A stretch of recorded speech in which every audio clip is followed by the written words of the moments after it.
الرحمن الرحيم الحمد لله وكفى والسلام على عباده الذين اصطفى اما بعد صدر ذی وقار معزز علماء کرام اور سیاسی لیڈران حضرات اور پیارے بچوں،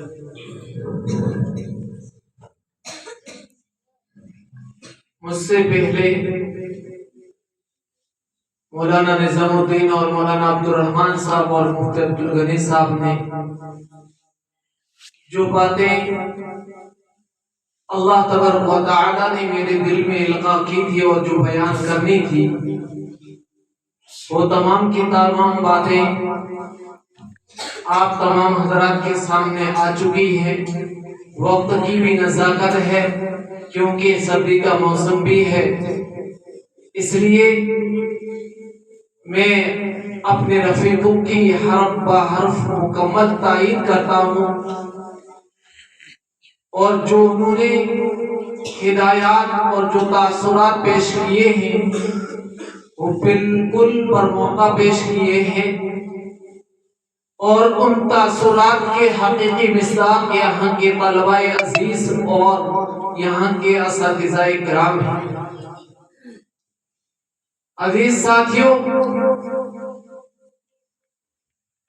تقابلی پروگرام کے تعلق سے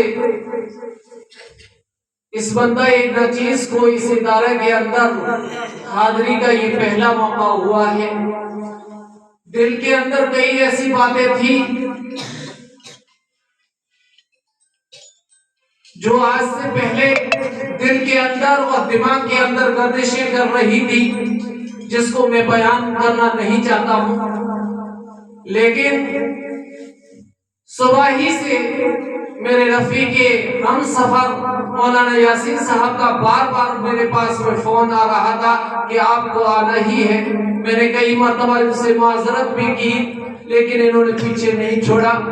ان کی یہ محبت کا تقاضا ہے کہ یہاں پر مجھے کھینچ کر کے لے کے آ گئی۔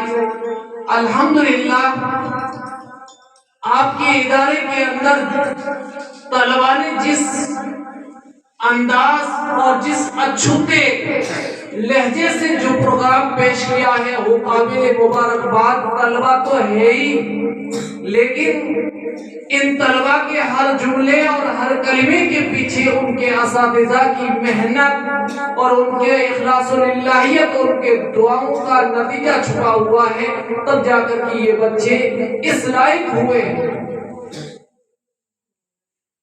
انجمن کے تعلق سے بہت ساری باتیں کہنی تھی، وقت اجازت نہیں دے رہی ہے۔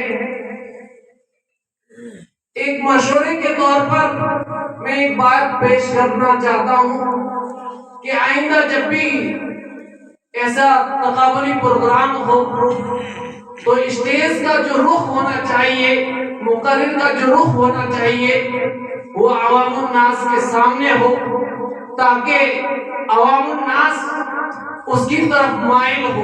جیسے کہ ابھی مولانا عبدالرحمن صاحب بتا رہے تھے کہ انجمنوں کا مقصد حفاظت دین ہے، اور اس میں دعوت دین ہوتی ہے، دفاع دین ہوتی ہے۔ دعوت دین کا طریقہ کیا ہوتا ہے، دفاع دین کا طریقہ کیا ہوتا ہے؟ جب مقرر کا رخ عوام الناس کی طرف ہوگا تو عوام الناس اس مقرر کی طرف مائل ہوں گے۔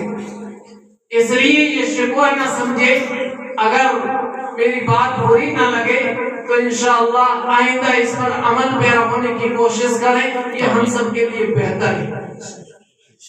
بعض طلباء کا انداز قابل مبارکباد تھا۔ میں ہکا بکا تھا کہ کس طالب علم کے کس کے اندر نمبر کاٹو۔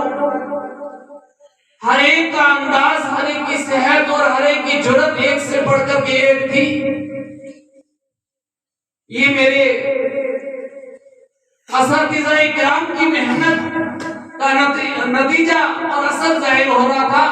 اللہ تبارک و تعالی سے دعا گو ہوں کہ اللہ تبارک و تعالی ان اساتذہ کو نظر بد سے بچائے اور مزید محنت کی توفیق عطا فرمائے۔ ایسے پروگرام جو ہیں وہ ہمیں بڑے بڑے اداروں اور بڑی بڑی کانفرنسوں میں دکھا دیں دیکھنے کو ملتا تھا، لیکن آج ہمیں یہ پروگرام ان دشت و بیاباں میں دیکھنے کو مل رہا ہے۔ یہ اللہ کا بہت بڑا فضل ہے، اللہ تبارک و تعالیٰ کی یہ عنایت ہے، یہاں کے والیوں کی، یہاں کے مربیوں کی دعاؤں کا نتیجہ ہے، یہاں کے جو مدرسے کے ذمہ دار حضرات ہیں ان کے خلوص للہیت کی نتیجہ ہے کہ آج ایسے افراد تیار ہو رہے ہیں۔ اللہ تبارک و تعالی ہم سب کو ان اداروں کی مدد کرنے کی توفیق عطا فرمائے اور ہمارے اس ادارے کو دور سے دیر سے قبول فرمائے، اور جو باتیں کہی ہیں اللہ تبارک و تعالی سب سے پہلے تو مجھے عمل کرنے کی توفیق عطا فرمائے اور اس کے بعد میں ہم سب کو اس پر عمل پیرا ہونے کی توفیق عطا فرمائے۔ وما علینا الا البلاغ۔